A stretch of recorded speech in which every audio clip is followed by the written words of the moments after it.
उसका भी काम मैं गया अंदर था। नहीं है। जैसा तू वैसा हूँ। हाँ दोनों इसने और लड़ते रहते हैं।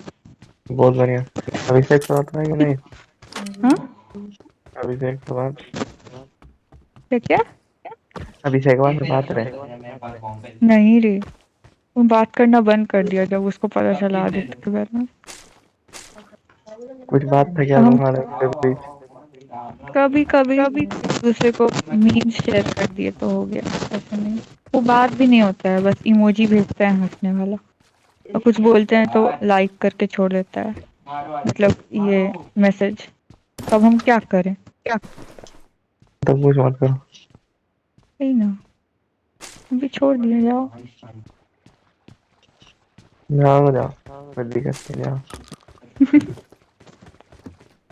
मैं पबजी खेलता है।